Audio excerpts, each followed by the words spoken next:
All right, it looks like we are live. I have a little button that went on. It feels like we're on television, but we're not.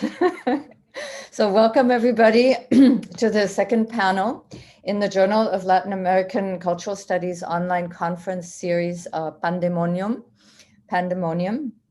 My name is Freya Schiwy. I will serve as chair and moderator for today's panel that was organized by Jens Andermann and is titled Human, Non-Human, Decolonial Perspectives on Life on a Diminished Planet. I'm a co-editor of the Journal of Latin American Cultural Studies and professor of Media and Cultural Studies at the University of California, Riverside. The third panel in our conference series, titled Eroticized Bodies and Politicized Desires, curated by Zeb Tortorici, will take place on March 12th, in case you want to already mark your calendars. More information, as you probably know, can be found on the journal's blog site. And maybe somebody could just put that in the chat in case folks have gone straight to YouTube streaming or so. Let me see. And the podcast for the first panel, the fantastic panel that was organized by Ben Bollick and David Wood, they are still available on Poetic Cinema, also on the blog site. So before we begin our conversation, I was going to ask everybody to turn off their cameras for a while we do short summaries and conduct the beginning of the event. And then later, I will ask you to, if you want, to turn your cameras back on when we enter into a conversation with everybody. Thank you. I should have gotten some water, but I don't have any. So I'm going to start with a short round of thank yous to Victoria Saramago, Lesley Wylie, and Jens Andermann for agreeing to talk about their work with us, to Mary Louise Pratt and Jennifer Wenzel for accepting our invitation to comment on the podcast. Thank you also to Milton Läufer and his indispensable technical assistance with the JLAX blog and this event today, and to Omar Dawaher for his help with the YouTube streaming, and to all of you, of course, for your interest in this event this morning. Echoing Ruthie Gilmore's recent comments, I would also like to acknowledge all the workers, human and non-human, that have made it possible for us to use these computers, products of extractivism and cheap labor, and the network hardware that sustains this event. I'd also like to recognize that wherever we are in the Americas, we are located on indigenous lands, in my case, on the unceded territories of the Tongva, Cahuilla, Luceño, and Serrano peoples. And I pay my respects to them and all of their ancestors and descendants, past, present, and future. I'm going to give a brief introduction of the panelists and share a few words about the inspiration for this meeting. And then after my remarks, Jens, Lesley, and Victoria will give their a brief, short summary of the podcast that you can find on the blog site. And that will be followed by Mary Louise's and Jennifer's commentary. Then we will invite the panelists to respond. And after that, open it up to those of you following the conversation in our Zoom meeting and through the YouTube streaming. To turn on your cameras if you so wish, or to put comments or questions in the chats on either one. We're going to try to keep that under control and hopefully be able to let anybody either speak live or speak through the chat. Let me see. All right, so although all our participants today are probably well known to you all, please let me just say a few words in order of appearance.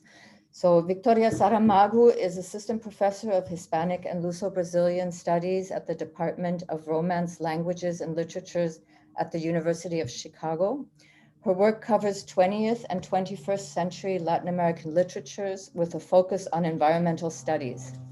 Her book, Fictional Environments, Mimesis, Deforestation and Development in Latin America, with Northwestern University Press, is fresh off the press. She is also the author of O Duplo do Pai, O Filho e a Ficção de Cristóvão Teza. Sorry for butchering the Portuguese there. Her articles have appeared or are forthcoming in Novel, A Forum on Fiction, Revista Hispánica Moderna, Luso-Brazilian Review, Ecozona, European Journal of Literature, Culture and Environment, Literatura de América, Portuguese Literary and Cultural Studies, Nuevo Texto Crítico, and others. Lesley Wylie is Associate Professor of Latin American Studies at the University of Leicester in the UK. Her main interests are in the intersections between literature and the environment, especially in relation to the Amazon. Her first book, published with Liverpool University Press in 2009, was on the Novela de la Selva. In 2013, she published a monograph on the literary geography of the Putumayo. Her recent book, The Poetics of Plants in Spanish American Literature, published by the University of Pittsburgh Press, is also now available, very exciting. In this work, she remains attentive to the importance of indigenous animisms to Spanish American literary aesthetics, as well as questions relating to environmental ethics and colonialism. Her current research focuses on the nature writings of W.H. Hudson. She is also associate editor of the Bulletin of Spanish Studies. Jens Andermann, besides being one of the editors of the Journal of Latin American Cultural Studies, is professor of Spanish and Portuguese at New York University. His most recent books are Tierras en Trance, Arte y Naturaleza después del Paisaje, 2018, Environmental Aesthetics After Landscape, published in Zurich and Berlin in 2018, New Argentine Cinema. He has also co-edited the New Argentine and Brazilian Cinema, Reality Effects in 2013, and La Escena y la Pantalla, Cine Contemporáneo y El Retorno de lo Real, that came out in Buenos Aires in 2013. I have a bunch more apuntes that one could say about Jens's wonderful work as a curator of exhibitions and so forth, but I invite you to look at his great webpage for more information. So Mary Louise Pratt is retired from New York University, where she was professor of comparative literature in the College of Arts and Sciences. She served as president of the Modern Language Association, and she is the author of countless essays and of the groundbreaking book, Imperial Eyes, Travel Writing and Transculturation, translated into many languages, and most recently revised and expanded in 2007. I'm just going to say that for me, when I was a graduate student in 1997, it was a transformative work that just had so much influence on me. So I'm really happy to have you participate here. Jennifer Wenzel is a scholar of post-colonial studies and environmental and energy humanities at Columbia University, where she is jointly appointed in the Department of English and Comparative Literature and the Department of Middle Eastern, South Asian, and African Studies. Her new book, The Disposition of Nature, Environmental Crises and World Literature, was shortlisted for the 2020 Book Prize awarded by the Association for the Study of the Arts of the Present. With Imre Seemann and Patricia Jäger, she co-edited Fueling Culture, 101 Words for Energy and Environment. Her first book, Bulletproof, Afterlives of Anti-Colonial Prophecy in South Africa and Beyond, was awarded honorable mention for the Perkins Prize by the International Society for the Study of Narrative. Her current research examines the fossil-fueled imagination in literature, visual culture, and public life. So I would just thank you for being here. So I'm going to continue just with a few words about our conversation today, which is inspired by 3 podcasts, which are based on the fabulous recently published books by Victoria Lesley and Jens's amazing reflections on the sonic dimensions in a range of works on the Amazon. So if you have not yet had a chance to listen to these oral feasts, please do so after the event. They are available on the JLAC's blog page, and they're a real treat. So the idea for this panel arose from a conversation among the members of the journal's editorial board last summer, in which I shared some concerns that have been arising in my own current research and teaching on film and art activism. So I'm thinking from the perspective of film, and I'm just going to say a few words about where I was coming from, and then show kind of where we've taken it from there. Filmmakers have been struggling with how to represent global climate change, land and ocean pollution, species extinction, and what that means for human life. How to make what Rob Nixon calls slow violence not just visible, but apprehensible to the senses, so that we might arrest or mitigate its threats more effectively. While Nixon wondered about literature and fiction and documentary film, these representational or relational challenges include problems of geographic and historical scale, the differences between humans and how we are differently situated in the capitalist web of life, to invoke Jason Moore, as well as our relation with what is perceived as non-human. As climate change and ruined lands are rapidly becoming increasingly obvious, big budget documentaries and recurrent media spectacles rarely indict the global economic system at the heart of impending apocalypse, or explain why humans suffer differently according to economic and geographic location. Tim Cohen maintains that apocalyptic, emotionally charged cinema may even be perpetuating the conditions it critiques. As I'm quoting Heather Davis and Etienne Topin, as we daily experience what used to be a sublime moment, end of quote, viewers are encouraged to assuage our rising sense of panic with small individual changes in lifestyle, even as such media coverage intimates that our hopes must rest with big green, continuing corporate capitalist hegemony, new forms of extractivism, economic growth, and disposable peoples. So faced with these realities, I've been wondering if we should still primarily understand eco-cinema in terms of its perennial question, namely whether it can really accomplish its goals of changing viewers' behavior, to quote Fornoff, or whether the emotional charged cinema of the apocalypse might rather perpetuate the conditions it critiques, as Tom Cohen alleges.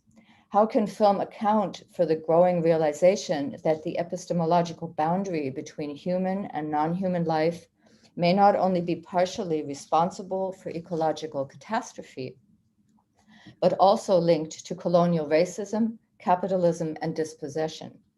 What layers of complexity and intersectional understanding of life on a diminished planet can place-based collaborative decolonial film and video begin to unearth that the enthusiasm for green activism might overlook?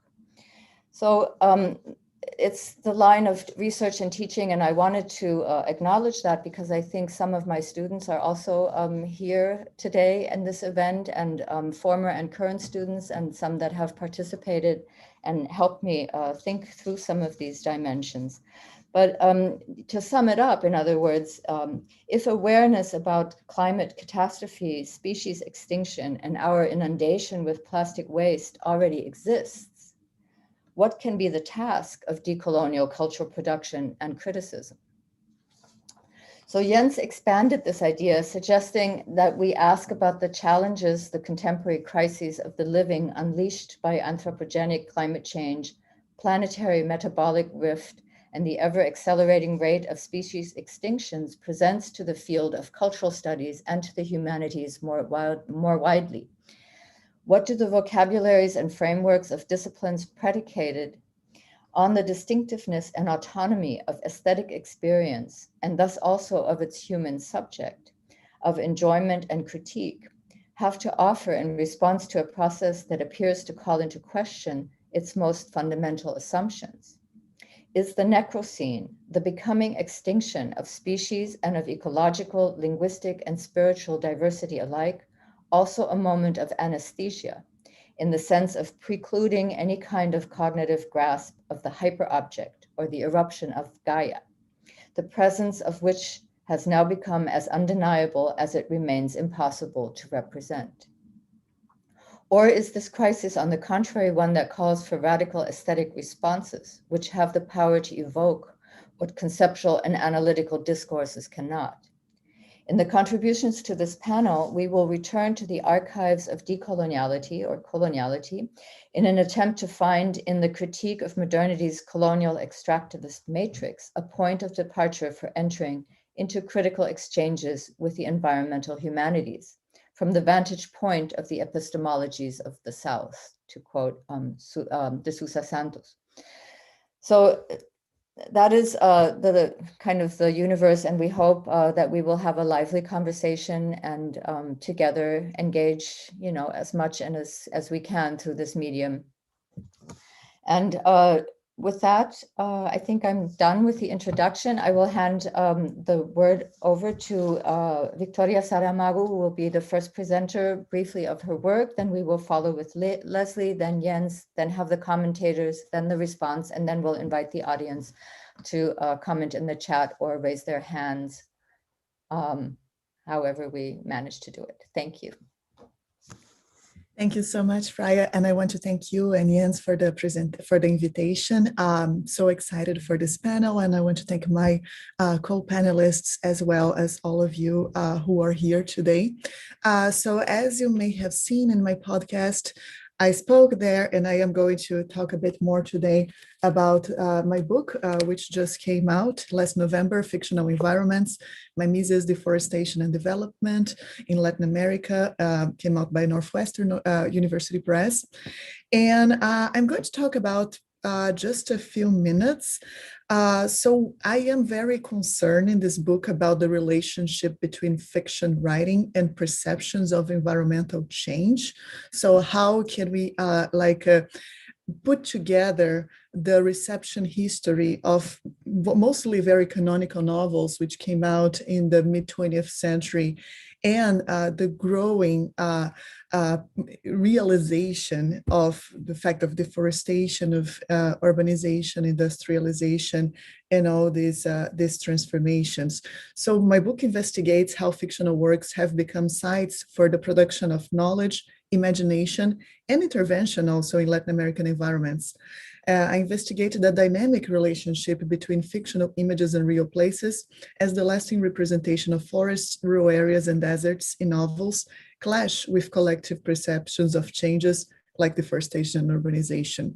So I focus mostly in this period in the second half of the 20th century. I'm very interested in novels that were produced in this moment in the first decades of the Great Acceleration, when developmentalist policies were widespread in Latin America, and that at the same time were published before we started having a more robust environmental movement and a literary production that can be that can identify itself as environmentally committed. And I approach this corpus and this long history of reception through the concept of fictional environments. But what are fictional environments, right? So they're based on the interplay of two elements, two forms of fictional environments, right? The first one is the most obvious one, which is the environments as they are depicted in novels. And I am very interested in what happens to them when we contrast them with this spectral quality of real life reference as they change and they are contrasted with the unchanging environments of fiction.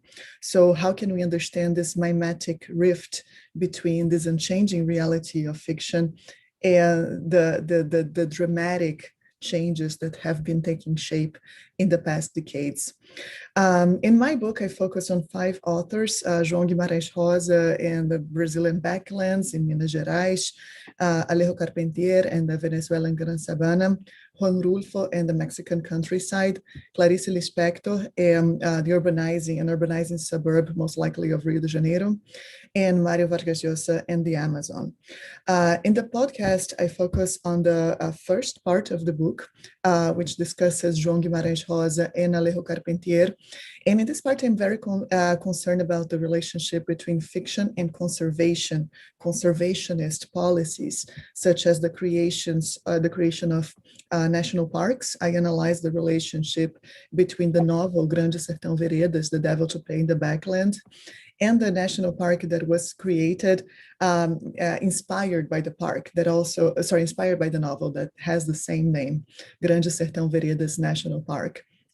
And in the case of Carpentier, I analyzed the relationship between the Canaima National Park in Venezuela and the Los Pasos Perdidos by Alejo Carpentier, The Lost Steps, but also the whole history of imagining the Gran Sabana and its connections with the creation of the national park. So this brings to us some issues about the fictionalizing operations that are implied in the creation of conserved areas, right? How we try to imagine certain areas and recreate them as they would have been before the arrival, well, mostly before the arrival of humans, but in most cases before the arrival of extractive capitalism, right? And what is the agency of books and other cultural projects in fostering these environmental initiatives? In the case of Grande Sertão Veredas National Park, that's very clear. In the case of Canaima, a bit more indirect, but I want to create this connection between fiction writing and the perception that some areas should somehow be conserved. In this sense, I focus on public policies that to different degrees directly intervene in certain sites in order to recreate these environments as they are portrayed in fiction, or by a broader imaginary in which fiction participates. I think I have already spoken for 5 minutes, which was the time we were allowed to speak, at least now, so I'm going to stop here. Thank you. I'm not sure, Lesley, if your connection is good, go ahead. If not, we will have Jens go first. You're also muted. I'm okay. I think it's working. Unfortunately, my connection's gone down twice, so I'm really hoping that that we'll be able to, it'll work. But is everyone able to hear me? It seems okay on my end. Great. So yeah, I'm not going to talk for very long either. I just wanted to say thank you as well. Thank you, Freya, for that introduction, and to Jens for the invitation, and everyone else at the Journal of Latin American Cultural Studies. And likewise to everyone who's attending today. So it's a real pleasure to speak with you all. For those of you who haven't heard the podcast, it's drawn from my recent book, The Poetics of Plants in Spanish American Literature. And the main aim really of the book is to explore the way in which plant imaginaries have been a means for the exploration and aesthetics of identity in Latin America. And the book examines some of the ways in which vegetal discourses have, for a long time really, since late colonial times, underpinned counter-hegemonic identities in Spanish America, including, you know, expressions of post-colonialism, feminism, communism, and more recently, post-humanism. And one of the key interests for me is really how engagements with plants have allowed writers to really express and think through ecological concerns, and to register their distrust and sort of misalignment with Western conceptions of nature. And what I mean by that is really, you know, the insistent separation between humans and non-human nature, and the concomitant exploitation of that nature, really, which we've discussed a little bit already. Freya has discussed. So the section that I focused on in the podcast is the classic Colombian novela de la selva, La Vorágine, by José Eustacio Rivera. And many of you will know this novel, and will also know that it's received a lot of critical interpretations. But still in all, I felt I had to go back to that novel one more time. This might be my last time. I keep coming back to it, because I felt that there was still more to say about it, and about animism in particular, and particularly the representation of trees in the novel, which has continued to sort of fascinate me over the years. So the podcast considers the question of anthropomorphism in the novel. And this is moments when plants are compared to humans, as well as the reverse. And perhaps it's the reverse that's more important in some ways. So whilst anthropomorphism is sometimes seen as something that's very even anthropocentric in its insistence on the centrality of the humans, I think that in this podcast, I argue that within La Vorágine, comparisons of plants to humans and the reverse, so these instances of phytomorphism, when human bodies are compared to plants, actually destabilize these ontological distinctions between people and plants. And in doing so, they foreshadow more recent environmental discourses, which draw out the interdependencies of different life forms. So that's a kind of key purpose of the podcast, if you like. And one specific example I give of this is that very famous third section of the novel that opens with an unnamed rubber tapper and his so-called lament, when he describes a fight he has with another rubber tapper over tapped latex, and he compares human blood in his description to la sangre blanca of the rubber trees, and that's a very kind of key idea in the novel. And there are other comparisons as well between tree bodies and human bodies, but really that's the kind of key idea of this sangre blanca. And I think that in that parallel between an abused and scarred vegetal nature and the bodies of people who have been horrifically abused during the same extractive boom, we can see a merging of people and plants through their shared experience of exploitation and capitalist exploitation in particular.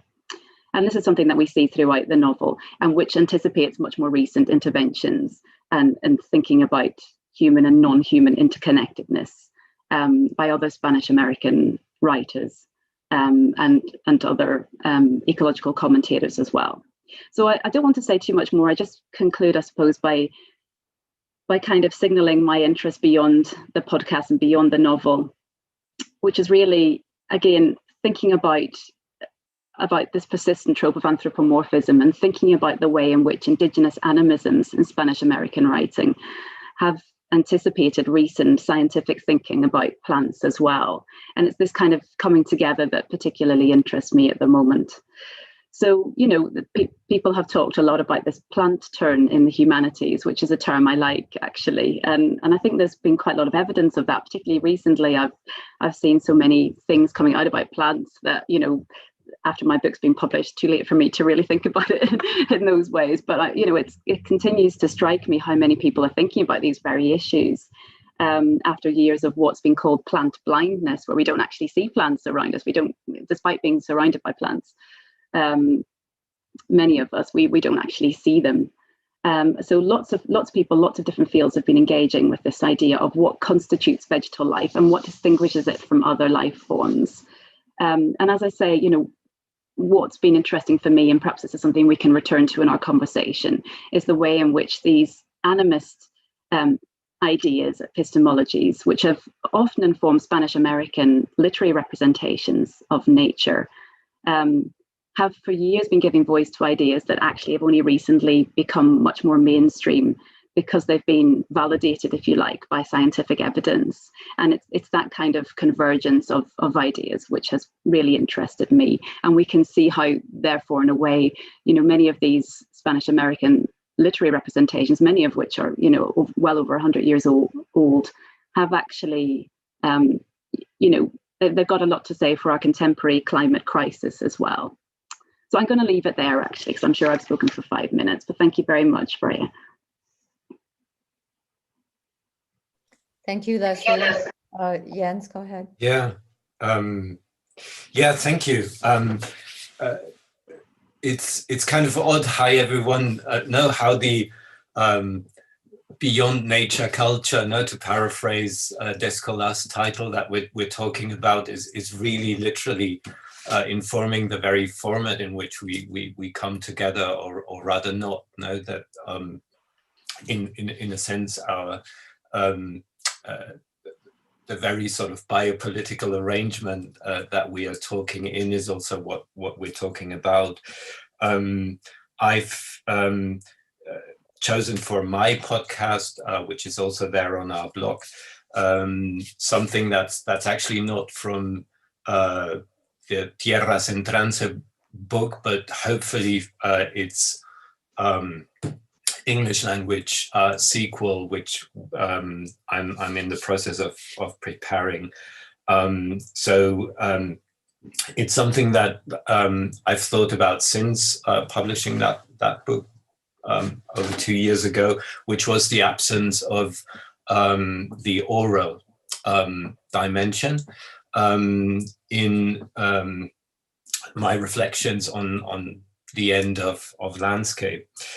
So what I'm doing in that podcast is to play around with a pair of concepts, the soundscape versus sound matter, where sound matter can be thought of as a kind of sonic raw material found, say, in a forest, versus its processed, its composite arrangement, be it through forms of scientific classification or artistic, musical incorporation, no individuation through the subjective expressiveness of a composer. And I play with this opposition through very heterogeneous kind of corpus, starting with an essay by Alexander von Humboldt called The Nocturnal Life of Animals in the Jungle, which is a strange chapter of visions of nature, because it's not about vision, but about sound. No? And I then go on to think about this, and it's a piece where Humboldt tries to transform his listening experience into language, and also think about how that's different from transforming a view, a prospect into language, how soundscape is different from landscape. But this opposition of sound matter and soundscape is also present, I argue, in an essay by Mário de Andrade, the Brazilian polymath, called Essay on Brazilian Music from 1928, which partly, at least, engages with the work of Heitor Villa-Lobos, who composed a series of musical invocations of the rainforest, several of which are actually based on very early ethnomusicological recordings, field recordings, no? And they either incorporate animal voices in sort of instrumental evocations, or something that is actually similar to Humboldt. They use indigenous, quote unquote, mimetic instruments, no, flutes and percussions that are, at least according to Villa-Lobos themselves, based on animal or non-human sounds. And subsequently, I go on to more contemporary works of so-called ecoacoustics or acoustic ecology, in particular a piece by a Spanish sound artist, Francisco Lopez, who I think makes a quite direct reference to Humboldt in a piece called La Selva, the forest, no?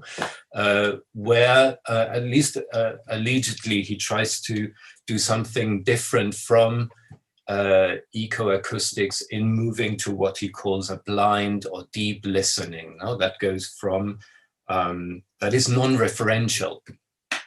It's interested in the body of sound as opposed to sound as an index of a particular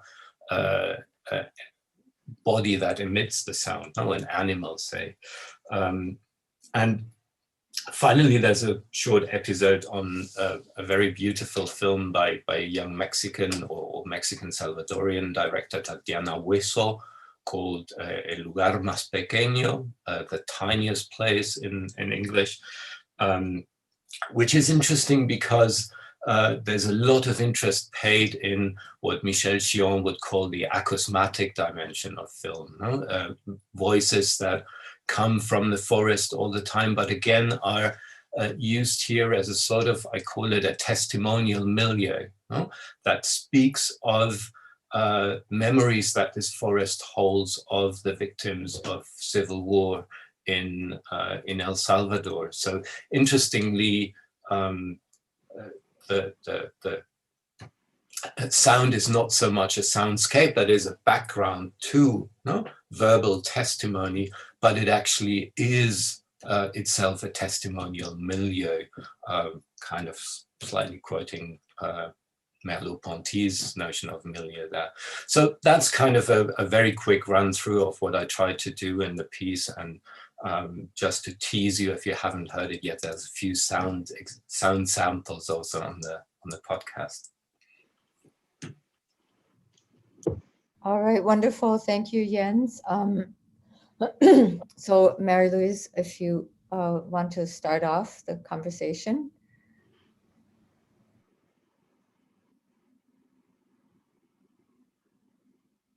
You're still muted. Let's see if we can unmute.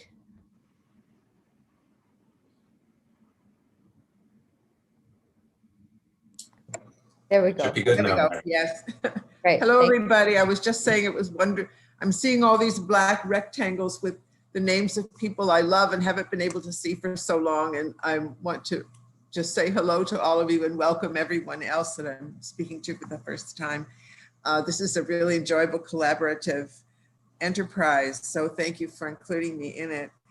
I actually prepared my commentary in a different order with Jens's paper first and then Victoria's and then Lesley. So I'll just keep it like that. I don't think it really matters in what order I address them.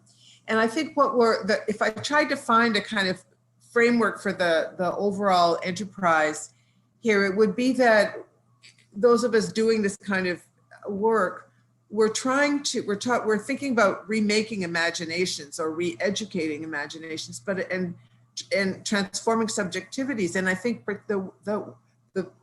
that work is work we're doing on ourselves as much as we're trying to put it into effect for other people. We're engaged ourselves in work of radical self-transformation of our highly, highly trained imaginations, highly trained in Western humanism, and how you uneducate yourself in that way and acquire or learn to enter different modes of being and thinking. And I think one of our questions is, how do you do that? And another is, how does the literary archive, what can it teach us? How can it help us? And so those are kind of the way I think about this whole enterprise as I frame it. Jens's paper speaks about education of the senses, and I think re-education of the senses is a phrase that is helpful in identifying part of what this involves. And the exercise of close listening, which is a really interesting phrase. He notes in his paper the importance of the fact that listening, like smell, hearing like smell is involuntary, unlike the visual. As one Uruguayan activist said, God did not put eyelids on our ears.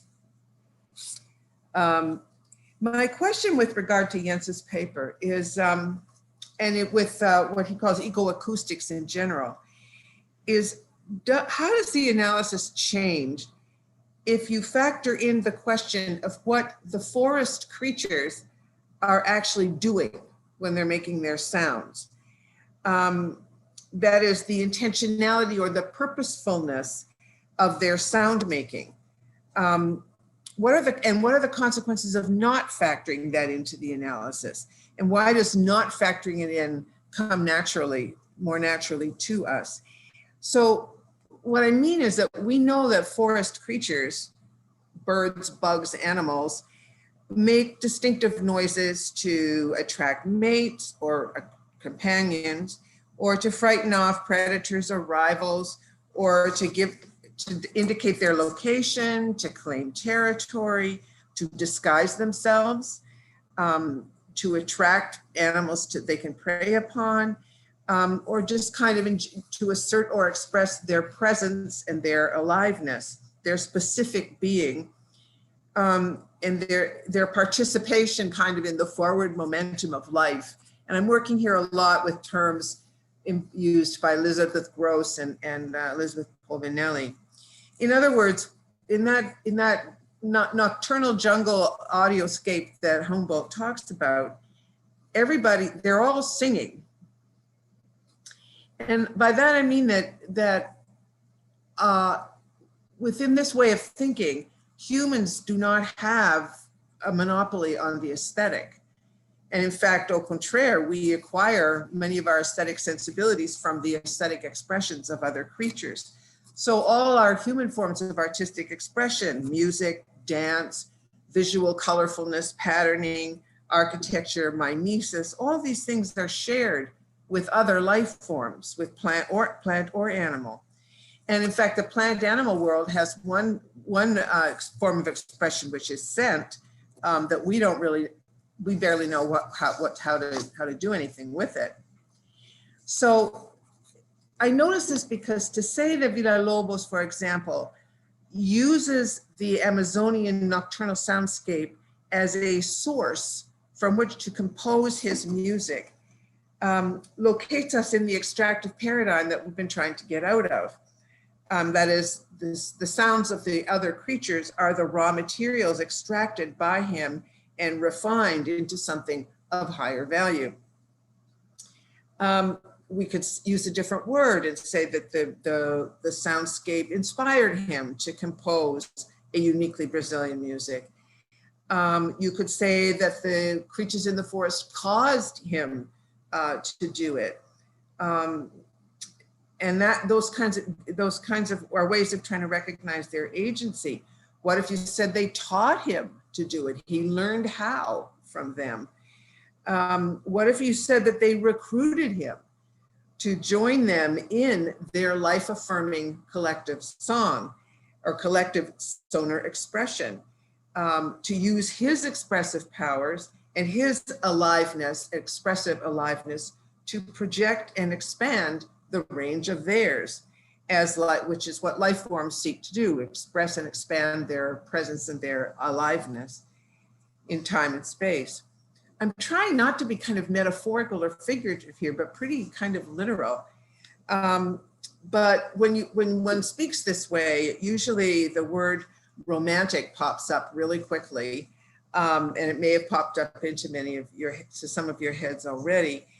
And when that word pops up, when romantic shows up in these contexts, it's because realism is being invoked as a normatively superior modality. So romanticism at this point is the inferior other to realism, and realism, and I'm influenced here by Amitav Ghosh's argument in The Great Derangement of how the limitations that realism puts on the ecological imagination in particular. So I would just say that regarding what the forest creatures are doing here, to regard that as entirely divorced from what Villalobos is doing, or to regard them as all engaged in a single or related enterprise, is not an empirical question. One of those is not correct, empirically correct, and the other not. It's more, they are all making music. Victoria's paper, oh, I'm already way over my time. No, not quite, okay. Victoria's paper talks about two books, one that I detest, Los Pasos Perdidos, and one that I absolutely love, Grandes Sertão Veredas. I first read Grandes Sertão as a graduate student in the 1970s, and while I was still learning Portuguese, and the whole class was, and it was the perfect time, we were the perfect readers of that book in a way, because we didn't know which words were real Portuguese words and which words weren't. They were all equally magical to us and strange, and so it wasn't a difficult book, any more difficult than any other book for us, which Brazilians, our Brazilian counterparts didn't understand that at all. I was so impacted by Grandes Sertão that in 1979, I actually flew from Miami to Belém, and I took a 3-day bus trip from Belém down to Belo Horizonte in Brasilia and over to Rio, because I wanted to see what all these wonderful words like caatinga and jagunço actually meant in the world. So it was really lovely to go back to this book. So Victoria's paper, it's fascinating in the face of mass extinction and ecological devastation. It's fascinating to do this work and useful to do this work of pointing out the role literature plays and can play in what she describes as preserving ecological memory. I can't wait for this kind of work to go kind of hemispheric. The literature, there's an incredible literature of deforestation in North America. For example, and a proliferation of these kinds of artistic projects aiming to develop the powers of the ecological imagination in people. For example, Annie Proulx has written an epic novel called The Barkskins that is just a massive book aimed at on the deforestation of the Northeast of the Americas. That's just a kind of a landmark in this genre. And I think novelists are remaking the genre of the novel in this vein. So it's a very fruitful literary project to be following. I thought the elephant in the room in Victoria's paper, and I'm sure it's there in your book, which I haven't seen yet, is the tourist industry. And I wondered if you wanted to say anything more about that. I tended to think kind of automatically that these literary theme parks that you discuss are primarily created as attractions that will bring sequential visitors there after they've expelled the people who actually lived in these places. And those visitors will provide their attention, which can be monetized in various ways, but it will also impact their subjectivities. And this kind of project goes hand in hand with what I call the kind of managerial response to ecological peril that so far seems to be the prevailing response in modern nation states. So the way you handle the endangerment of the cougar is you put chips in all the cougars and follow them, track them all around.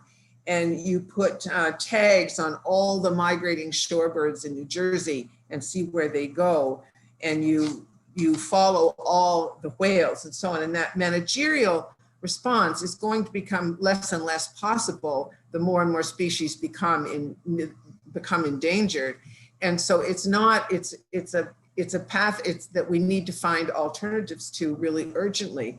Remember that E.O. Wilson proposed dividing the planet in half and putting giving one half to all the humans and the other half to everything else as a different approach. So how to get beyond the managerial responses is something that comes up in your project that I'd like to hear more of. Lesley, I love the Poetics of Plants as a title and as a project. And this is a beautiful reading of La Voragine, which has become, as you say, a touchstone for Spanish American eco-criticism. And it depicts, she explores very beautifully the way forest creatures and trees and people are all depicted as mutual victims of capitalism, all subject to sickness, epidemic, injury, enslavement, all these things. So there's a kind of really productive intervention there. The configuration that Lesley talks about in these novels, the novels from the 20s, the Novela de la Selva, brought back to me something Anna Tsing says at the beginning of her book, Friction. She says, she asks Westerners, metropolitans, why she questions our tendency to always look to the indigenous for the alternatives.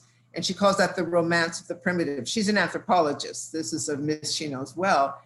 And she said, that effort has to be transferred back into ourselves and our own reality and our own traditions. We have to look there for our alternatives. And we have to cultivate our ability to develop those alternatives. And after all, in La Voragine, although the figure of Kova is the figure that carries this, what you call animistic or this enlivened relation to nature, we have to remember that Kova is a literary invention of Silva. In other words, Silva had access to this kind of cosmology as well. And it's not, I don't think it has to run through an idea of his contact with the indigenous. So you can, okay, let me just jump down a little bit. So that related then is the fact that in this work, when the term indigenous comes up, it's really common to find that the word belief comes afterwards, follows on it immediately, indigenous belief. And that, of course, as with Romanticism and realism, indigenous belief revives the colonial paradigm that they have belief and we have knowledge.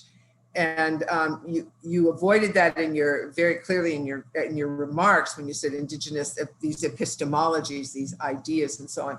And you observe in your paper very, very importantly that we now know and believe that plants are sentient, that trees communicate, that they help one another, that they have intentions and so on, or intentionality. And so we're getting past that knowledge belief binary, but it still tends to turn up.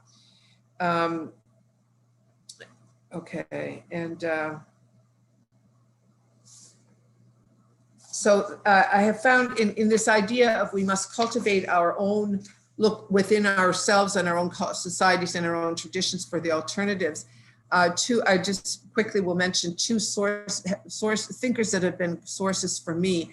One is Akil Bigrami, who wrote a wonderful essay some time ago about the point in the development of Western modernity or Western thought in which there was a kind of a bifurcation. You could either go with the Newtonian paradigm in which the world has no inherent value at all, and it is the knower constructs its value, and the world is inert. In other words, it is not enlivened in some overall way, and that became the hegemonic paradigm. But there were many other much enlivened forms of knowledge about relating to the world that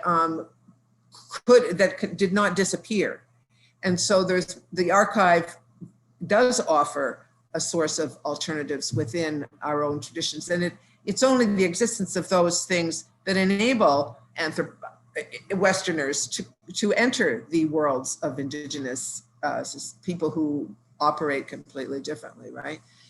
And the other source for me is J.K. Gibson Graham, the pair of women geographers, feminist geographers, and political scientists.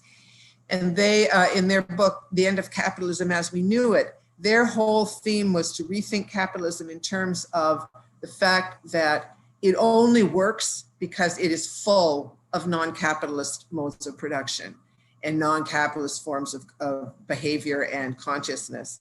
And that, I think, is another very important kind of route into this idea that where we find the points of of sharing between indigenous cosmologies and modern Western scientific traditions. So that's it. Thank you. Thank you. Jennifer. Thanks. I'm so delighted and honored to have been asked to participate in this discussion. And so I'd like to thank Jens and Freya for inviting me, and for my co-panelists and all of you for coming today. And although the papers are far from my geographic areas of expertise in Anglophone African and South Asian literature, the questions that they raise about the human and the non-human, nature and coloniality, and their relationship to literature and other modes of cultural expression are at the heart of my own thinking. And my head is still buzzing with these papers' individual insights and the sparks of connection among them, but I have some thoughts and questions that come to mind.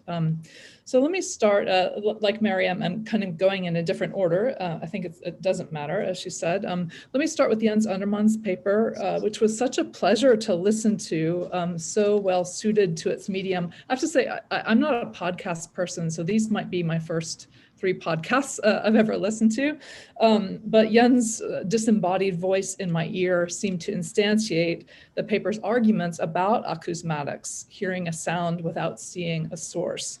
And the discussion in that podcast unfolds so elegantly from a forest that sounds like a symphony to a symphony that sounds like a forest, and the spectral relationships between ear and eye, sound and image, science and imagination, presence and absence, living and dead. And I have to say that on a personal and pedagogical note, this podcast helped me to make sense of my least favorite aspect of teaching on Zoom, which is that at the beginning of every class, with all of my students dutifully muted, the silence and strangeness of sending my voice into what feels like a sonic vacuum. I'll never get over that, the terror of just who am I speaking to? And so the idea of biophony and its interplay with geophony helps me to understand why I find the atomized soundscape of Zoom so disconcerting in comparison with the complex and crowded sonic milieu of the classroom, even when no one is talking. In Jens' paper, I was intrigued by the idea of learning to listen or choosing to listen in one way or another, and the ways in which these modes of listening echo or diverge from the reading and interpretation of written texts. So he discusses what he calls close listening as an analytical mode, breaking things into their parts, learning to tease out individual threads in a soundscape tapestry, as opposed to deep listening, holistic immersion in a sonic milieu.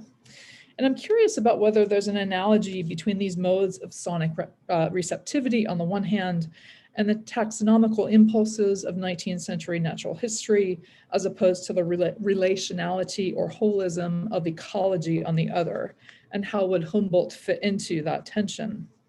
I also wonder if you could say something about the relationship between these different modes of listening to the same sounds, which is a kind of figure or ground reversal, and the question of how soundscapes change over time, whether in the relatively brief timescales of a day or a season. And I wasn't sure what I had in mind with this question, but I think Mary has kind of beautifully elucidated what all might be happening at different moments according to what the creatures are doing. Or how soundscapes change over the longer timescales of environmental history. And here I'm thinking of the work in bioacoustics in documenting through audio recordings the loss of biodiversity and declining populations through the simplification of sound. So what would Humboldt hear in the night forest now? So turning to Victoria Saramogo's paper, which shared a similar concern with referent and representation and how that relationship can become spectral, I'm intrigued by the multivalent consideration of what she calls fictional environments, a term that refers both to the descriptions of nature in novels, as well as things like national parks as fictive, mimetic, artifactual spaces. And I'm fascinated by her account of novels as sites of memory and modes of environmental conservation, which to me suggests a kind of salvage work, perhaps akin to salvage ethnography or salvage anthropology, perhaps also quite different in the intentions of the project. And the relay between novels and national parks that she describes is interesting to me, partly because it seems to offer a very concrete example of a broad claim that I make in my recent book, The Disposition of Nature, that nature becomes known to us through literature and other cultural modes of imagining, that we don't simply encounter nature out there transparently and without mediation, but instead that we perceive nature through narrative templates and images, culturally specific modes of understanding, expectation, and desire. So this is one thing I mean by the disposition of nature, what kind of thing nature is, and how human understandings of nature shape and are shaped by the literary. Thus, for Saramogo, novels represent landscapes and thereby create expectations and desires that are realized through a process that she calls reverse mimesis through things like national parks. And I think there's a kind of echo here in Jens's discussion of forests and symphonies. So I have two questions about this argument, about the novels and about the parks. First, what are the codes or templates or frameworks of knowing nature that shape the depiction of landscapes in novels to begin with, right? So what frameworks of expectation and understanding shape that textualization? And then second, can you say more about the parks and the tension between history and timelessness that you mentioned briefly? I'm thinking about William Cronin's analysis in The Trouble with Wilderness, where he insists that we view national parks in the United States as historical artifacts rather than pristine wilderness. as an expectation that emerges from a particular history of the conquest of the Western United States. So what would that analysis of historicity and timelessness look like for South America? And what does it mean to understand a national park as a medium of representation? I'm just really kind of intrigued by that idea. How is a park like or unlike other media? And then another question about how we're supposed to think about these relays between material and textual landscapes in terms of the role of time in history. So you make a contrast between the fixity of landscapes represented in novels and what you call, really suggestively, their mimetic rift with environmental change out in the world. And I would just love to hear more about a brief gesture that I hear toward the novel's own dynamism, or at least the dynamic historicity of their reception, which suggests the potential of rereading or reading otherwise, how the novel's investments in landscapes may become more or differently legible over time, right? So it's almost a kind of Benjaminian now of recognizability. So can you say more about the implicit temporalities within this idea of novels as conservation? And then finally, Lesley Wylie's What Is It Like to Be a Plant offers a rich and evocative discussion of the relations between plants and peoples, distinguishing between materialist and relational treatments of this question, on the one hand, from more properly literary modes involving romanticist rhetorical figures and symbolic discourse projecting human qualities onto plants. And I found her account of the trajectory of these relations in the novel both convincing and really moving, and I really want to read this novel. It feels somewhat similar to the relays between oil and blood, and oil as the earth's blood in some of my work in energy humanities.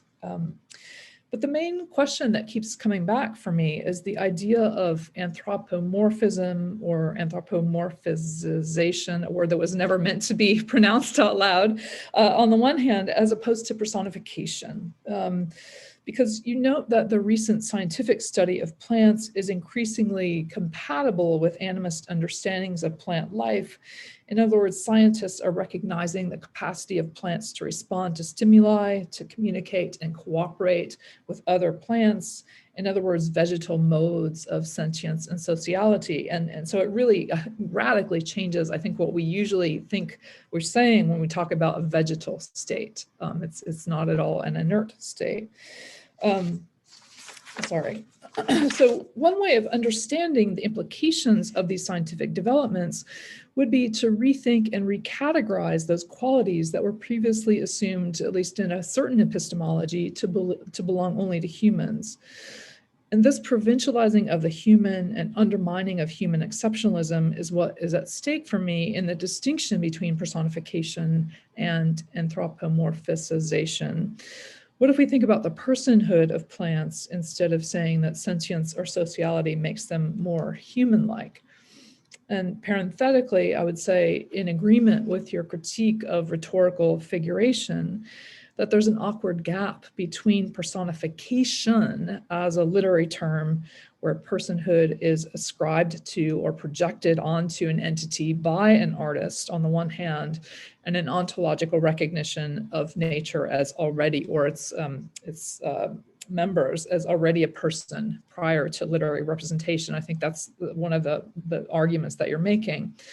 But on the other hand, to the extent that I understand the arguments of someone like Viveros de Castro, it seems that he turns human exceptionalism on its head with his account of Amerindian notions of a humanness that pervades the natural world, yet takes different external forms, whether in human bodies or other animate forms. And it seems to me somewhat perversely that this understanding, his understanding of the human nature relation, could be understood as a very different kind of anthropocentrism. One that in rejecting human exceptionalism means the opposite of what anthropocentrism usually denotes, right? So kind of distributing humanness across the living world, keeps the human at the center in a different way, but with different implications than what we usually think of anthropocentrism doing.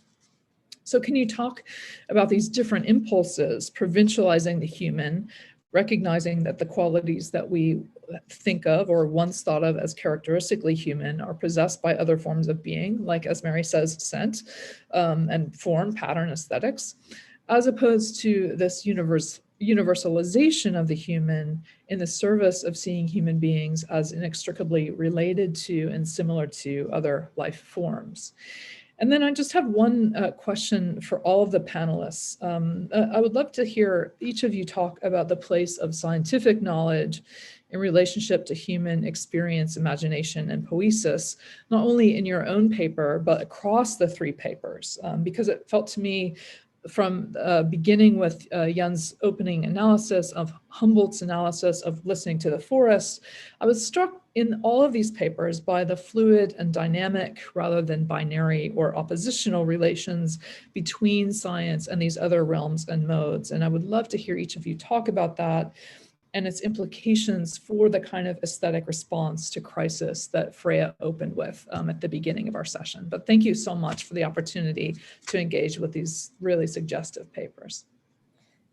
Thank you, Jennifer and Mary Louise, for these wonderful comments and suggestions. Some of them seem to have slightly overlapping concerns, I think. So I don't know who would like to go first, Jens or Victoria or Lesley. We'll have hopefully continue this conversation with our comments relatively brief so that we can still leave some time for the audience as well to say something if they so want to.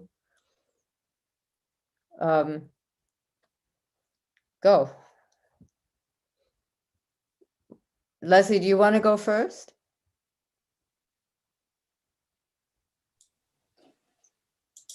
Or you're still muted? I think I'm okay now. Yeah, I had to rejoin the meeting, so I think I have to ask permission to unmute myself.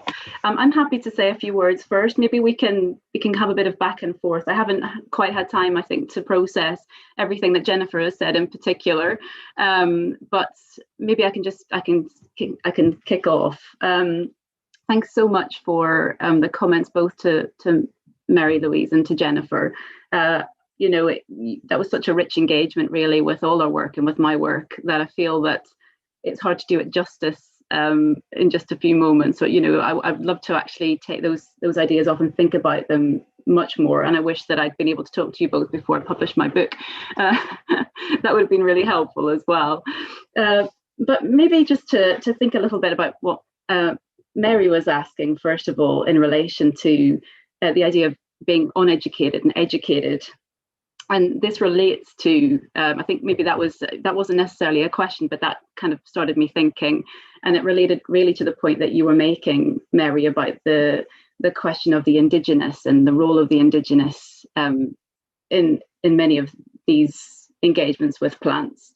And when you were talking, I kept thinking about the example of Marcos Vargas and Canaima, which is a novel that I don't think about in my book actually, but that I kept thinking about here, because in some ways he has this kind of exemplary education, and the education isn't necessarily by the Indigenous people. It's kind of in tandem with them, because he takes himself off and takes himself outside society, modern society, and leaves that behind. And part of that is engaging with an Indigenous group, but a lot of it is just engaging with nature, actually. And his education is really just through sitting, looking at trees, and not talking, not saying anything, and just looking at nature directly, which made me think again about, the shamanistic ideas from the Amazon about plant teachers and all of those sorts of connected ideas. So I wonder if for me it isn't such a sort of, I find it very hard to think, I suppose, beyond the Indigenous influence, and I can see where that has its limitations for sure. But I also sort of think that, the way in which we might go, we might kind of sidestep that, is to think about having a direct sort of communication with nature, if that's possible. And I sort of think about the example of Canaima and how that initiation and that education was achieved. So that might be part of the answer. I think that in terms of thinking about questions of animism, thinking about questions of personification, anthropomorphism, all of these questions, often I've kind of struggled to think about the differences between these Spanish American representations of nature as being alive and perhaps the Romantic tradition, and to try and identify those moments when it's different and how is it different, and these anthropomorphism or this idea of referring to plants and animals, but plants in particular as being alive, has been around for such a long time. So I don't pretend that there's not the influence beyond indigenous animisms on these works that I examine, but I think that there's something quite specific about the Spanish American engagements with plants as well. The sense of kind of the reciprocal nature of the transformation. So if in a lot of these engagements with plants, what's kind of key is the central metamorphosis into plant form, or of humans into plant, or of plants into human. And I think that there's something about the fact that can happen so quickly, the sort of fluidity that utterly sort of destroys this sense of ontological stability that is so key to Western ideas of our relationship with nature. It somehow just doesn't exist in many of these texts, and I think that makes it very specifically kind of connected to indigenous animisms in some ways. I'm thinking about another book that I read that when I was preparing for my book, that made me think about plants in a different way, which is Teresa Miller's Plantkin, which just came out a couple of years ago. And it's an anthropology about the relationship between people in the Brazilian Cerrado and their engagement with plants, and how they often treat plants as kin, and they have plant children and they sing to plants and so on. And so you have a very strong sense of personhood there, and kind of relation, affection, that engagement with plants as well, which again has been kind of quite important in thinking about the particularities of Spanish American engagements with plants, and the kind of importance of indigenous animisms and all of that. I might leave it there just for the moment, but I'd like to come back and say a few more things, if that's all right. Yes, go ahead, Victoria or Jens. I don't know who would like to chime in. I guess I can say a few words. Yeah, thank you so much for your wonderful comments. It's really so refreshing to look again at our own work after listening to this very enlightening remarks. A couple of things. So about the tourist industry, which I agree, Mary, that is a very contentious topic and very ambivalent one. I try to be careful in the book not to present the idea of fiction as conservation from a purely positive perspective, quite the opposite. There are many conflicts from different angles that come to the fore when you think about the history of conservation in Brazil and Venezuela, and interweaving Mary's and Jennifer's remarks. Yeah, national parks very much follow the North American model, of trying to have these areas that would be devoided mostly of people and for tourists and scientific research. This is already present in the first decree of the creation of the first national park in Brazil, for example. This type of modus operandi continued both in the case of the Grande Sertão Veredas National Park and in the case of the Canaima National Park. For example, in the case of Grande Sertão Veredas, it's very interesting that, there was a whole population there, the veredeiros that had been living there for more than a century, but there are also immigrants from the south of Brazil who were going there, they had like incentives from the Brazilian government to start expanding agriculture there. And then you have the creation of the park that was supposed to protect that area from this growing agricultural activity, but that in the end removed most of the population that was already there before the agricultural expansion in the 1970s. So it's a very convoluted story, you know, and it's very interesting how the idea of mimicking the novel enters in conflict with the very project of removing these populations and putting them in other areas nearby, but that had less access to water supplies, for example, and how you have this kind of clash between the two origins that the park and the policies that foster the park try to emulate. Namely, the first one is the very idea of national park, so an area without people, or at least without people living in it. And on the other hand, the origin that is posed by the novel itself, which would be the late 19th century, early 20th century in which the novel is set, in which you have the backlands that are very much inhabited by many people, right? So we have this contrasting origins that the park tries to recuperate somehow, and that become very visible, for example, in a fascinating document that is the management plan of the park that was produced in 2004, which is, going back to Jennifer's last question, a scientific document of environmental policy, of like making an inventorium of all the species and what kinds of policies are going to be implemented. But it's also a document of cultural history, in the sense that it narrates, like describes the life of the veredeiros, and also talks about almost a literary history of Grande Sertão Veredas itself inside the scientific document. So you can see like how this attempts at recreating fiction, but at the same time informed by science, kind of find this very conflictive locus in documents such as this one.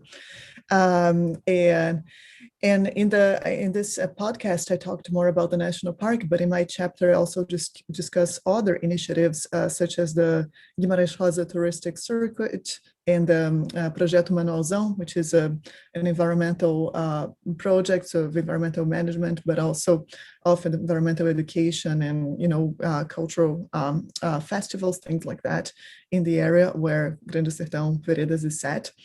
And what I find curious is how the way they approach Guimarães Rosa's work in general is very much selective and geared towards the objectives of touristic industry, right? So for example, they're very focused on birds, on animals, on plants, on local traditions, on, you know, all the things, the beautiful things of the traditional sertões that a tourist can see.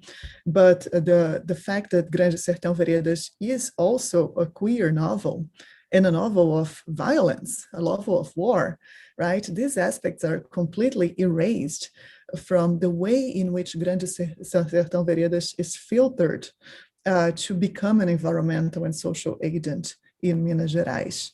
So there is this very selective process of making the touristic gaze kind of very much more finding what is already expected to find there.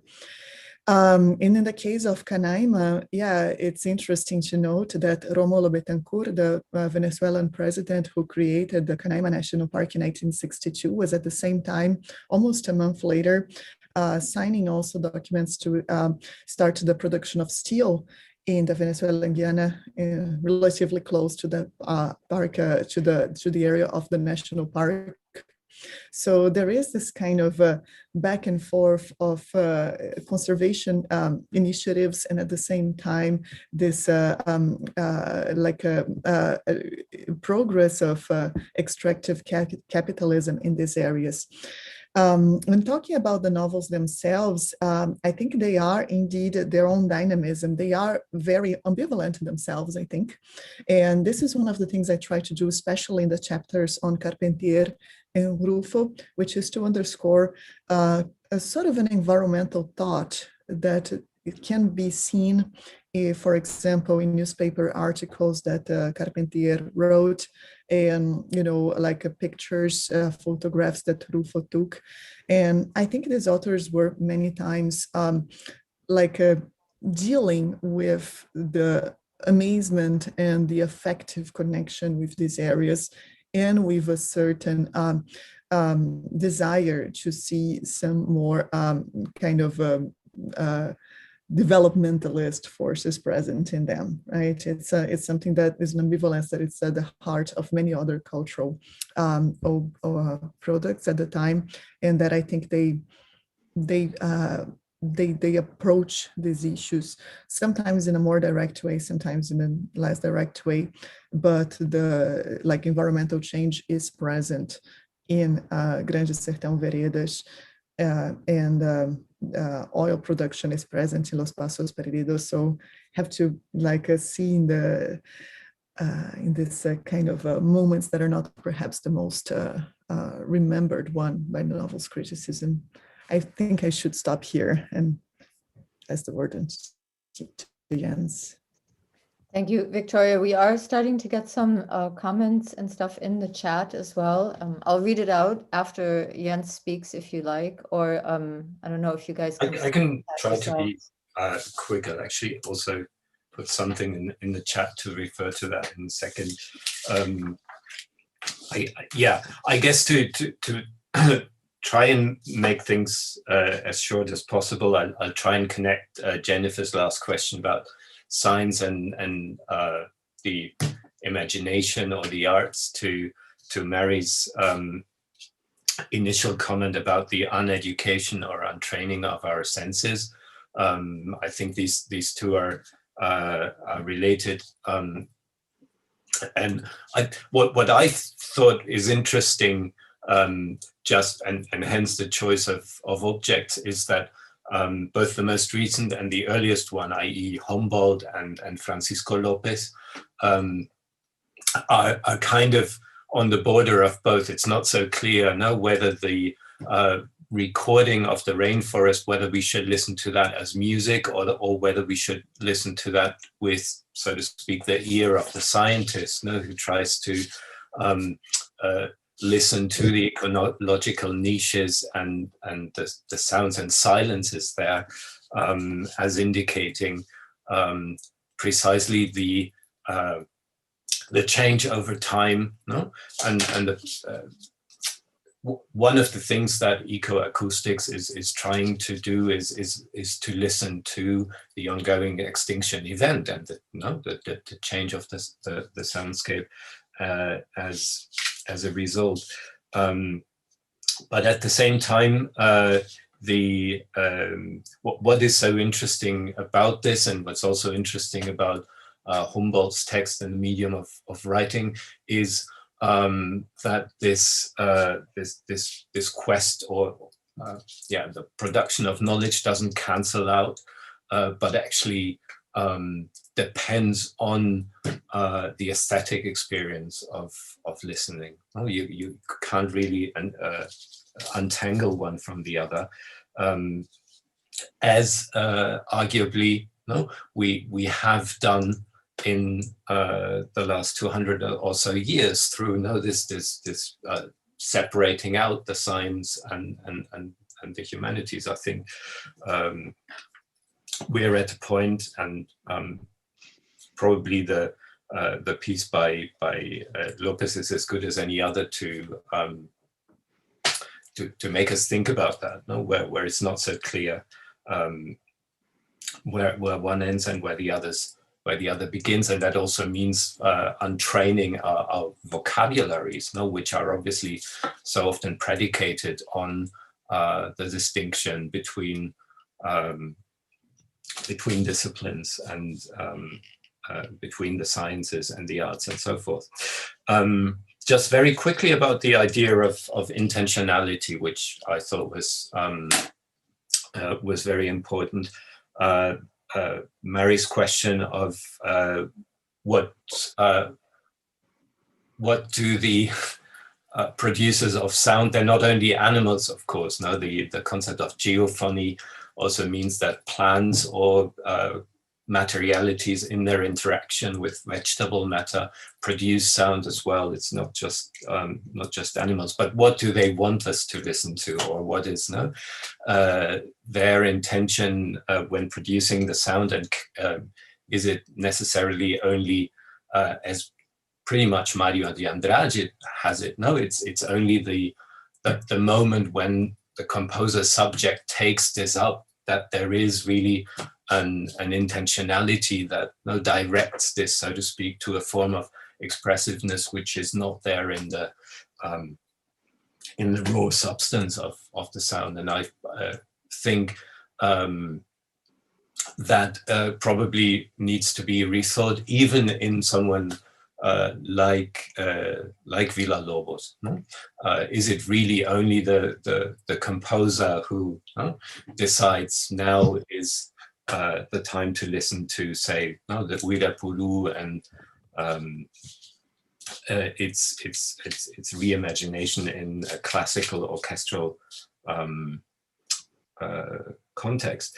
I just wanted to say one more thing about this, and that is that it's interesting. Yes, there is intentionality when producing a sound, as opposed to we can't close our ears, so we are vulnerable to sonic intrusion.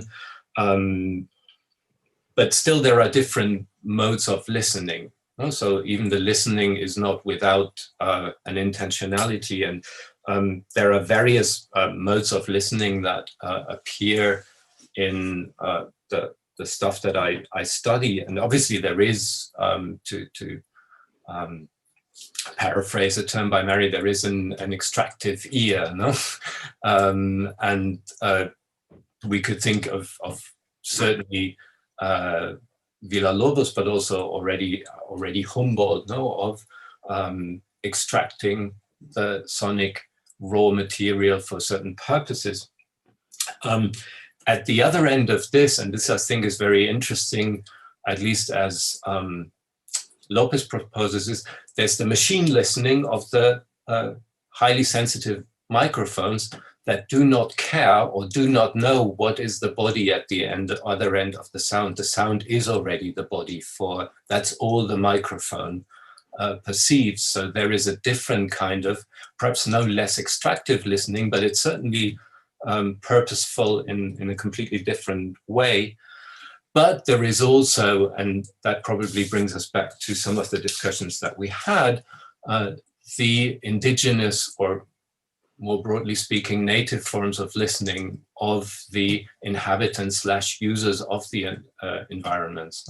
Humboldt actually makes explicit the way that he draws on the indigenous guides, pointing to certain sounds in their own language, and reflects about how this naming is different from his own naming, basically because he says it's much closer to the source, be it through onomatopoeia or whatever it is. But I think, and I don't have the answer, but that would be my way of thinking about Mary's question about, what does the animal or whatever it is that makes the sound want from us as listeners, that these different listeners would have very different answers to that question. The machine, the naturalist, the indigenous listener probably all have an answer, and it's not the same answer. And that also goes back to Jennifer's question about the historicity of soundscapes. Now, I think that is in these clashes and tensions between the various intentional listenings is where this historicity could be sought. But perhaps time to open up the floor. Yeah, let's open up the floor. Anybody who would like to turn on their cameras at this point, I think we're okay to flood the screen with our images. Please try to use the hand raise function. I'm trying to monitor what's going on. Alvaro Fernandez Bravo wrote in the chat. I'll read it out and see if any of you want to comment while the others who are in the audience think about what they might also want to say. He writes, I have a comment for the panelists, not sure if I can stay longer. I enjoyed very much the panel, haven't listened to the podcast yet. First comment is on the issue of written representation in soundscape. Would it be possible to think of this process in terms of translation in the sense of appropriation of nature? What relationship can be thought between nature description and extractivism in a musical sense?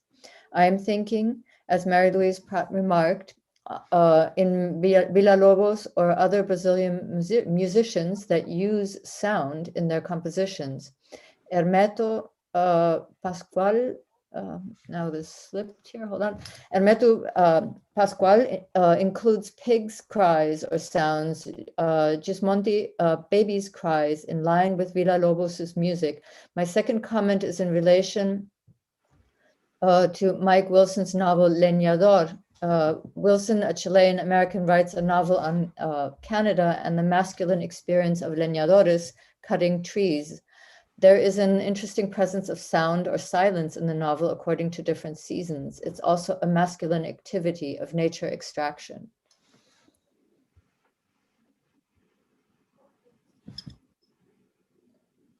And I encourage you to guest speak, and if you speak over each other, I will intervene. Maybe I can say something just while people make up their mind whether they want to put something in the chat or raise their hand and unmute themselves audiovisually. I think the issue of translation is of prime importance in what we're all doing, I guess, no, because it's kind of also a translational exercise. Whether it is through the medium of fiction or through the medium of sound, where already the sound is translating, from non-human agents, and we're trying to retranslate that sound into language, and there is. I think it's possible to think of that as appropriation, but it's also possible, and maybe it's interesting to hold that in tension, to think about it along the lines that Mary has suggested, now that there is an intentionality also of the emissor, of the producer of whatever the primary matter is, that is never completely extracted or appropriated in these acts of translation, but is also still co-agential, whether or not we wanted to. And I think that's what Lesley's paper makes so beautifully clear in the way that anthropomorphism and phytomorphism are never just something that's completely under control of the author or narrator, but that there's kind of a plant agency at work there as well.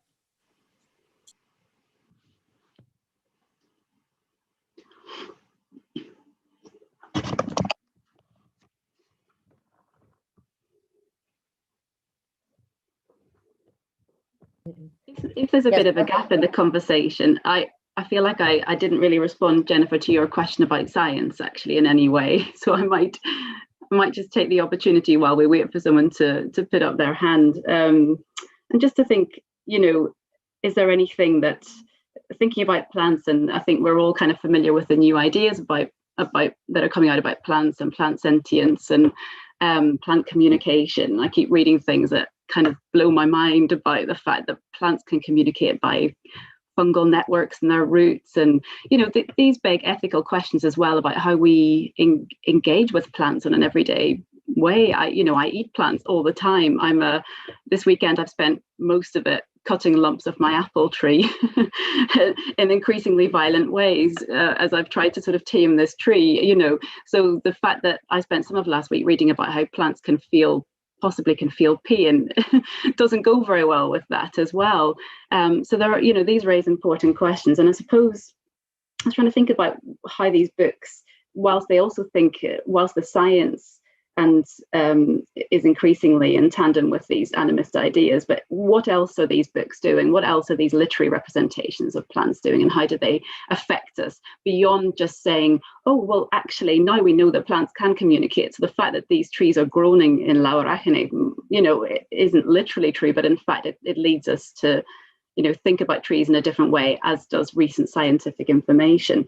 But I think there's the question of pathos as well is really important in a lot of these literary representations, that the science doesn't really, I can read all I like about the fact that plants might feel sensation, but I still continue to cut them down in my garden and consume them for my meals. But actually, it's when I read these novels that I begin to really think about plants. And when I read descriptions of sangre blanca as well, it really makes me think about it, and it makes me think about it in relation to the connection of plant bodies to my own body. And I can only discover that in literature. I don't really feel that in the scientific writing. It makes me think about some ethical questions, but it ultimately it's in the step beyond in these novels, in the kind of fictional where that pathos arrives, that really I think has a power over me in terms of my ecological imagination. The science doesn't quite achieve that for me. I would just add two things there. One is that it's tricky because all life forms live by consuming other life forms, right? There's no species that lives by consuming itself, right? So that's part of the moral universe, or that's part of the material around which we have to create our moral universes. The other thing about just in the world of environmental catastrophe, the role of science has to be rethought, because it is no longer able to, its predictive powers are devastated, as well as just as the ecology is. In other words, that the scientific method gained its authority by being able to predict that if you do an experiment twice, you will get the same result both times. And that's no longer the case. So we're in what some people call this a non-analog state. That is a state that is without precedent. The system is in a state without precedent. And so there's no way, and it's being proven over and over again that we cannot predict. The scientists make predictions and they turn out to be completely wrong, don't correspond to what actually happens. So the science issue is really the status of science in terms of this, the unfolding of the planet is really different now. That's all. Dana, did you want to say something? Yeah, I have a question and a comment. And first of all, I also want to echo the sentiments and thanks to the panelists and the whole crowd, because it's really nice to, after a long time in this particular moment, be in a space where these ideas that are especially relevant right now are being discussed. So my first question, actually, it's somewhat a comment and somewhat a question, which springs a little bit off of that, which is that in this particular moment, when everything is so virtual, and as Jens mentioned in the beginning, that it's interesting that in this particular in these particular coordinates of technology versus what we might think of as nature, we're having a conversation about our relationships with forms of life and being that might be to a lot of us less accessible now than they were before the pandemic started, right? So my first question is actually about place, about the specificities of place in each of these, in each of your contexts of either the podcasts or the books, so I'm thinking, for example, about how when Mary, you said reading Grande Sertão Veredas and then going to Belém and being able to connect the words to the place, and suddenly the referent is not just literary, it's suddenly real. So something that I go back to a lot in my work is how do I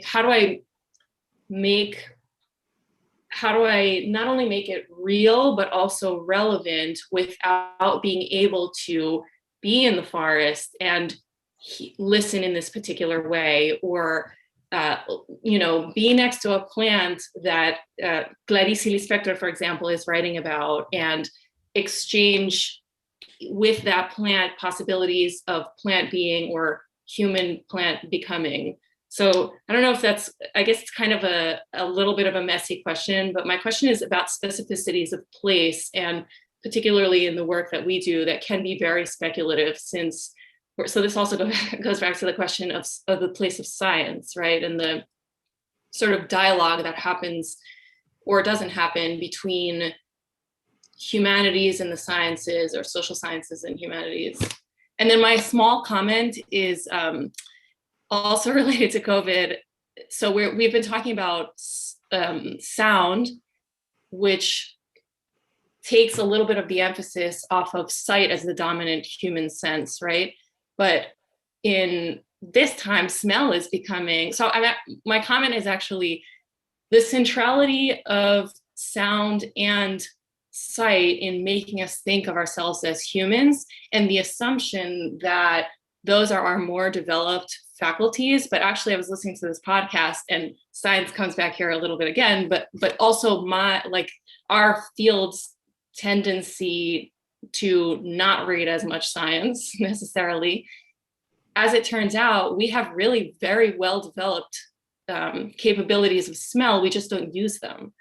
So a plug, actually, which is this podcast, which it's just the New York Times Daily, like a podcast about how this field of smell studies has really flourished now in this particular moment, but maybe it could just be thrown in as another way to think of ourselves as bodies in a world that is also, all interacting bodies with different sorts of capacities.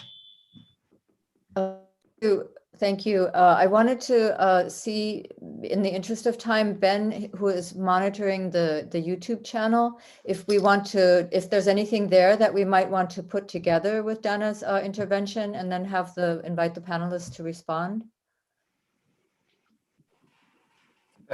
Unless I'm not using the YouTube correctly, I'm afraid we don't have any comments from the YouTube. Yeah. Often they don't, but you just need to open the sidebar there, and then you can. Yeah, I've got that, but there's nothing. I put out a call to see if anybody had any comments, but of the we haven't got anything from there. All right, so then maybe we could just invite the panelists. I'm holding back. I have so many things I would like to say myself, but I will say them in some other way at some other point. So go ahead, if you would like to respond to Dana's intervention. Anybody? Can I say something really quickly? That's a great question. I think, the question here is really about what we consider real. Now, if to consider a real encounter or real experience, the material co-presence of bodies, in a materially contiguous space. And obviously, this one kind of would counter this argument, because is our conversation real or not?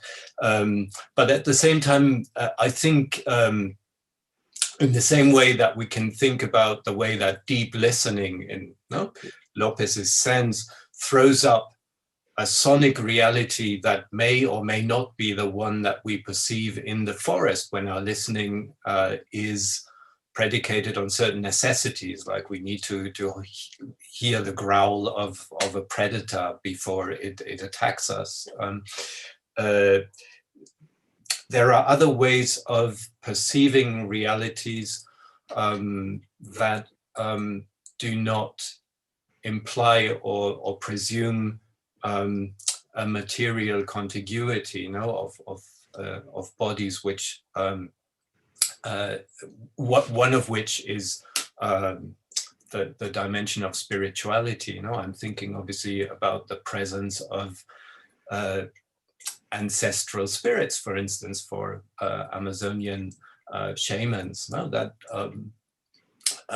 But also the dimension of I think that's what Jennifer's earlier question actually pointed to.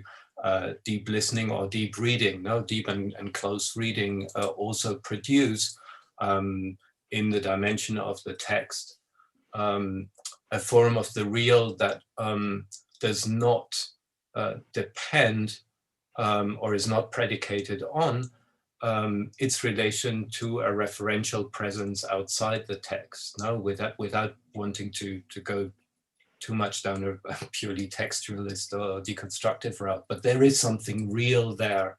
No, I think nevertheless that doesn't need me to be kind of physically in front of the tree, in front of the referent to perceive its reality. Thank you, Dana. Yeah, I think that's a very crucial question of place and of distance, and that I think is present across the three presentations. It is present across my book as well, but I think it's particularly present in these two chapters because I am talking about two areas that are very remote for us, right? It's very hard to travel to these areas. And well, Mary did it, I did it too in 2017. I managed to go to the Grande Sertão Veredas National Park. But, you know, even it being relatively close to the capital of Brazil, Brasilia, it is still, you have to stay many hours in a bus to get there. So what do we do with these places that are so iconic, yet that invite us to establish some kind of connection with them that is not that does not rely on first-hand experience, right? What is the role of these environmental memories when you don't have a first-hand environmental memory of the place, right? And this is one of the things that I try to think about in my hypothesis, is that these novels and all the cultural constellation that goes with them many times predate and inspire the very creation of the conservation units that will make these places be, well, not only conserved, but perceived as precious. So we have kind of a feedback loop here in which for example, the recognition of the Canaima National Park as a UNESCO World Heritage Site helps fuel the interest in this place at the same time as it sheds light onto the whole cultural production around Canaima and the other way around. But I think I propose that the very park, the creation of the park, depends very heavily on this cultural constellation around the Canaima National Park. So yeah, it is a bit of a chicken and the egg problem, but I'm very interested about the role of literature in actually making these places accessible in a mediated way. Yeah, in this sense, I think my work and Jennifer's have many points of contact. I was already working the proofs of my book when your book came out, and I wish I had been able to engage in a much deeper dialogue with it, but well, we are talking now, dialoguing now. If I've got time just to say a few words, I won't say very much because I think actually Victoria and Jens have already said quite a lot of what I wanted to say. But I think, you know, just to stress, I suppose, that being in a place is different for everyone, that what I would see in the Amazon would be so different to what someone else would see. And Yifu Chun, who talks about these things, has talked about the sort of the tourist, I think, versus the native sense of place. And the tourist actually sees lots of different things, is much more attuned to the visual, to the soundscape, whereas actually someone who's from a place just doesn't sort of see it because it's just part of everyday experience. And maybe they see, as Jens mentions, the kind of mythical landscape perhaps much more, and you know, there's sort of the text, the sort of supernatural elements of that landscape. So I think that there are just so many different ways of being in a place. But I think, you know, it is difficult to get to any places at the moment, but actually it's really hard to beat being in a place as well. And if I look at a picture of a tree, I don't get very much of the sense of being near that tree. I can't smell the tree. I can't touch its textures, its bark. I don't see all the details of the tree. You know, if I'm just thinking about one bit of nature, it's hard to get up close to something and hear the sounds as well, and the way that the wind might move through its leaves. You know, it's the whole experience of a place that isn't just looking. It's what we've been talking about. It's feeling. It's the smell you were talking about as well.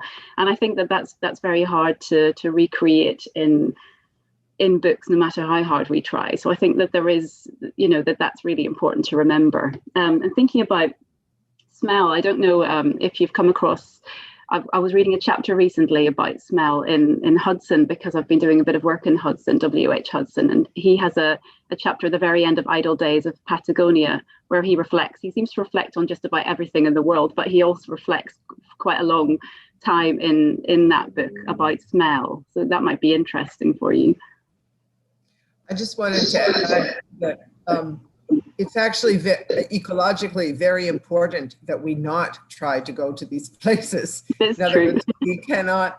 And I also think that it's a question of one's imagination. We're trained in a certain idea of authenticity. That's the reason we valorize travel the way we valorize it. Like you saw the real thing, right?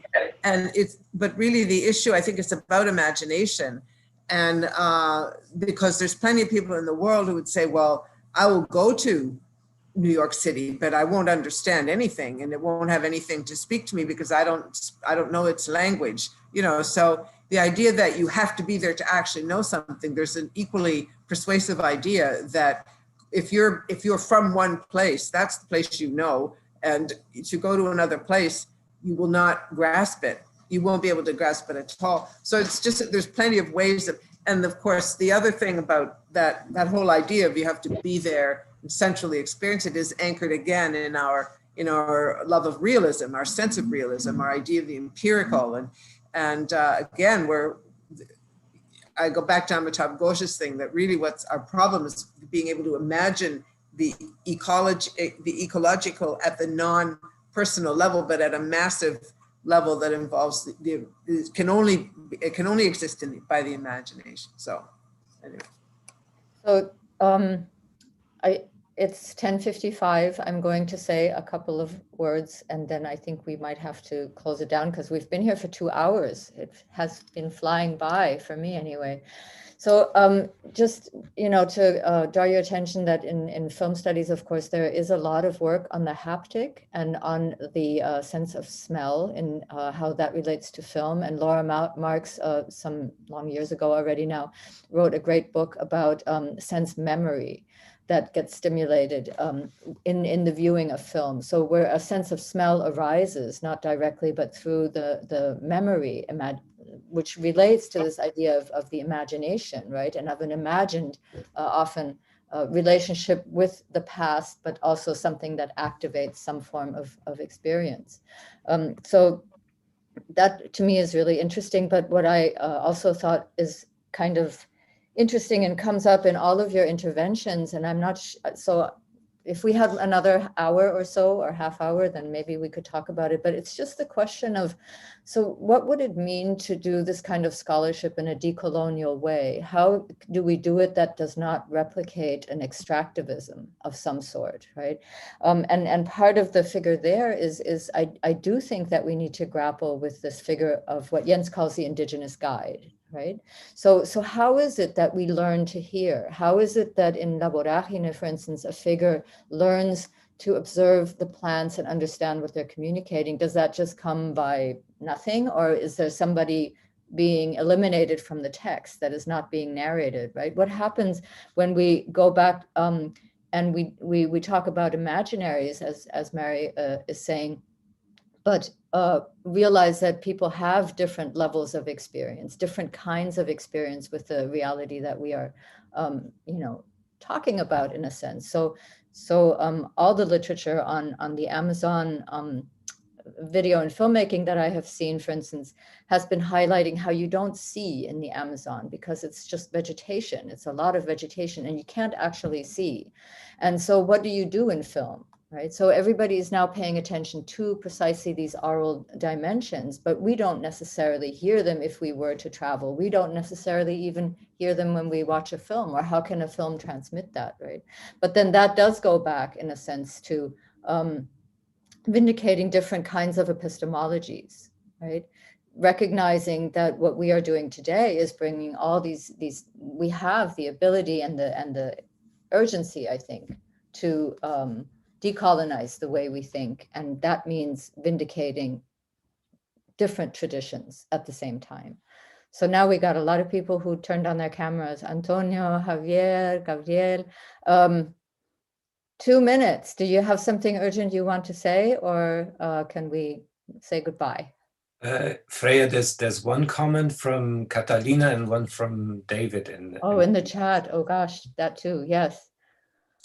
Okay. Catalina writes, I believe co-creation is a key term for the work of the three of you. The sonic co-creation between artists and non-human agencies of the rainforest, the co-creation between indigenous epistemologies, writers, and new scientific research on plants, the co-creation between literature and the environment to create particular ecosystems, etc., etc. That's a great research line to pursue, I think, with its different emphasis. Great and inspiring work. Thank you for sharing. And David Flores is writing a thesis and is also saying thank you. A thesis on these subjects and appreciating. So again, it is now 11, and unless one of you who has their camera on raises their hand like this because they need to say something, we will just say thank you so much to everybody for being here, and thank you for participating. It's been such a pleasure. I hope to meet all of you in real person at some point, even though that might necessitate some travel. Thank you. Thank you. Thanks. Thank you. Bye. Everyone. Thank you very much. Bye-bye.